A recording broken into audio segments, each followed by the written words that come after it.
Howdy, y'all. It's time to head to the Red Coast to talk about Simmerone, the Mystara equivalent of Texas, or at least the Hollywood version of Texas.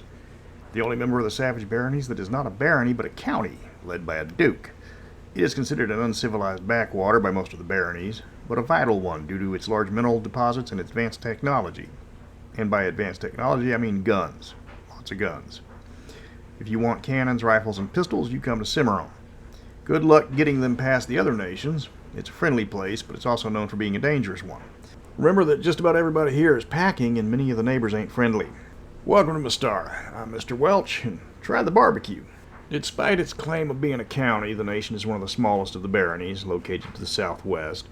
The differences between the claimed boundaries of Simmerone and the borders it can enforce. Despite its love of fighting, its only true enemy is the humanoid tribes, the goblins to the west and the gnolls to the north. The county is pushing into those regions, establishing forts and settlements as they go, and don't think the goblins ain't pushing back. Simmerone started out initially in the founding of Narvaez, when the Ispin people were located from the Thyatis to the Savage Coast. That nation initially controlled the region until more settlers arrived and claimed Villa Verde. The people that would become the Cimmaronans were always known for their rebellious streak, and they didn't like to be ruled over by others. A few years after Narvaez was founded, the province Nueva Esperanza, or New Hope, launched a revolution and broke away. That new nation lasted for about 3 decades before it was conquered by Almiron. The larger country used their smaller neighbor as a scapegoat to start a land grab. Cimmaronans are a highly diverse lot compared to the Almironian people. They did provide a common enemy for the newly established Almiron, and more importantly, mineral wealth.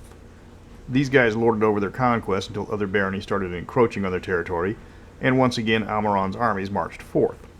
40 years later, in 978 AC, Almiron is at war with the barony of Gargona.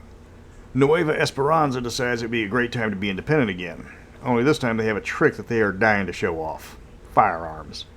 Despite being badly outnumbered by the Almironian troops, it turns out being able to put lead down range is a fantastic force multiplier. The revolution takes 2 years, even after Almiron makes peace with Gargona and is able to focus its attention on the breakaway province. They demonstrated their new commitment to the war and their disgust with the southern nation by slaughtering the garrison at the old fort, thinking this would dishearten the rebels. Instead, it pissed them off. At the Battle of Hondo, General Simmerone and his small army annihilated the larger Almironian force.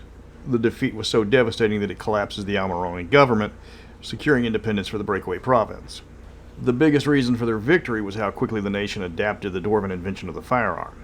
Almiron knew about the new weapons, but dismissed them as being inaccurate and expensive.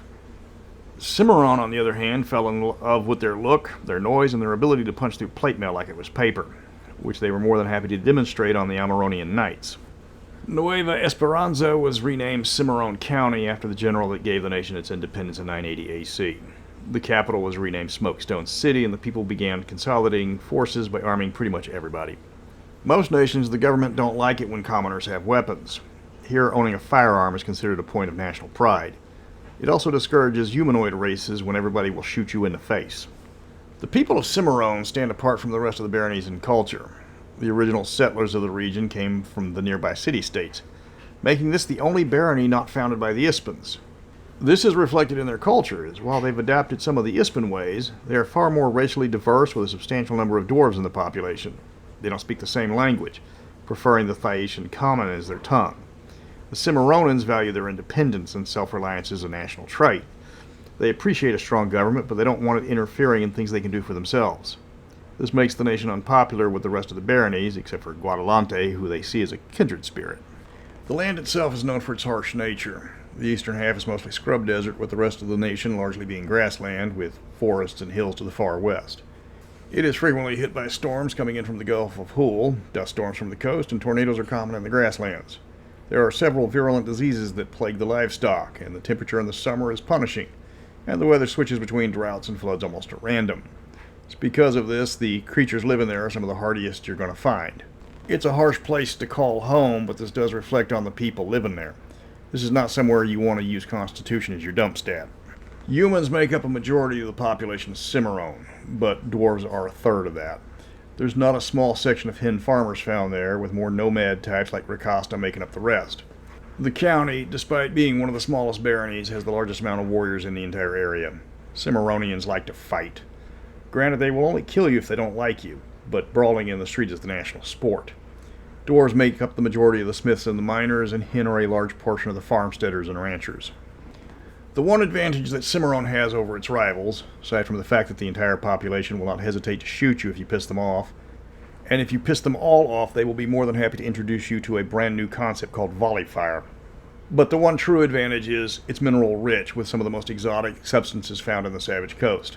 It produces more steel seed than the rest of the baronies combined. That's the primary ingredient in smoke powder.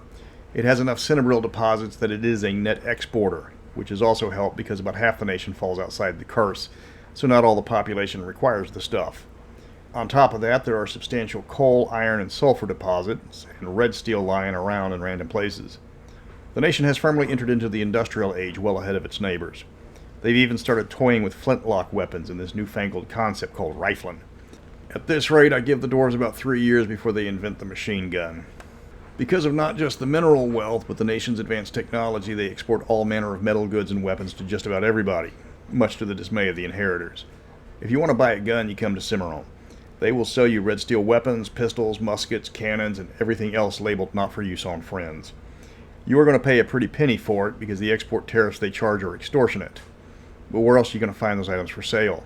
Most other baronies keep tight control on cinnabril, restrict ownership of red steel weapons, and flat out forbid firearms in their borders. Here you just walk into the shop, slap down the coin, and pick out the weapon you want.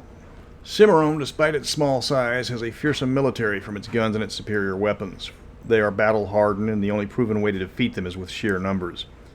If you can swarm them, they are vulnerable. Goblins learned this at the Battle of Longhorn's Last Stand, where General Cimmaron met his end after being outnumbered 7-1. But the Simmeronians are learning, and their technology is improving, something they are more than happy to demonstrate to the goblins. Their capital and the largest city in the county is Smokestone City, named from the large number of forges and metal workers located in the area. The coal deposits make for hotter fires, which make for better metalworking, which gives you better weapons. It's also famous for its saloons and gambling, which provide the nations with a surprising amount of income from outsiders. Upwards of 10% of the nation's income comes from just drinking and gambling. The largest saloon is the Red Steel Saloon, which has turned into a major tourist attraction. The largest mercantile house is found here with the LB Trading Company. This was founded from the Lawful Brotherhood, one of the original groups that evolved into the Inheritors. It's also the only group in this nation that's on friendly terms with the Order of the Ruby of all the Inheritors, as normally those guys aren't welcome in Simmerone because of the gun's rapidly depleting cinnabril. The religion of Simmerone can best be described as sarcasm. That's not to say they ain't a religious people, but they don't have the same devotion to it as their neighbors. They have a selection of churches, and people will gather for spiritual guidance as necessary. Their immortal patron is Thor in the guise of the General, who they will call on for aid right before the bullets start to fly. Valerius is worshipped in her judge persona by the populace, though they take her laws more like guidelines. The rest of the immortals are either ignored or at best get simple lip service. Simmeronians follow their immortals when it's convenient, but don't bother talking to them when it's not. The leader of Simmerone is Duke John of the Wain, because who else is it going to be? Wain, spelled W-A-I-N, is an archaic term for wagon, which is fitting because, while his father was an earl, John worked as a drover for the LB Trading Company. So at least they justified that pun in their game. When his father died at Longhorn's Last Stand, John found himself the leader of Simmerone. He's proven to be an effective leader, and his subjects have started calling him the Duke. Because of course they do. He's even got a nephew named Marion, because this section had to make at least one more John Wayne reference. How many is that? Counting all the movies they turned into town names, that's at least 7. He's eased his neighbors' fear of empire building by sending them as many weapons as they can afford, though firearms aren't included, as they haven't caught on outside borders due to a lack of smoke powder. He's friendly, considered the #1 bachelor in the Savage Baronies, and leaves his people alone as long as they behave themselves. More or less. He will defend his nation and its citizens using the art of disproportionate retribution. When goblins killed the commander of Fort Whitestone, who happened to be John's best friend, Simmerone responded with a scorched earth policy that turned their cavalry from merely feared to absolutely dreaded. The future for Simmerone is bloody, as befits a nation that was born from fire and smoke. Their small army punches well above its weight class because of their love of gunpowder. Thanks to the Dwarven Smithy clan and their partnership with the halfling clan of craftsmen known as the Western, firearms technology is progressing at a frightening rate. Every person in Simmerone loves their Smithy and Western guns. Okay, I know Texas is a bit of a cartoon in the media because they have at least put some effort in all these puns. The nation is respected by its neighbors, largely in part because of their participation with the War of Hoolan 1006 AC. It's not so much respect as it is leave the trigger-happy people with the funny accents alone and let them do their own thing. The county starts to expand its borders a few years later at the expense of the goblins, even brokering a truce with the Knolls of the North, though those guys both keep an eye on each other. That's Simmerone. It's very much an homage and a parody of Texas. It's the only place in Mystara with ready access to guns. It's got cowboys, longhorns, and tons of other pop culture references. And it's about to explode in size, though not for a few years. But if you want fantasy cowboys with a gun-toting dwarf riding a Glyptodon, this is where you're going to find them. Next week is a look at the economics of the magic items in Mystara. Believe it or not, but other nations outside of Glantry make magic items for sale. Nowhere near the same scale, but it still happens.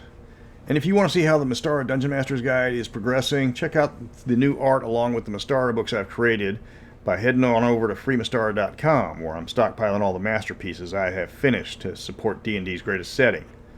But until then, remember to remember the Alamo.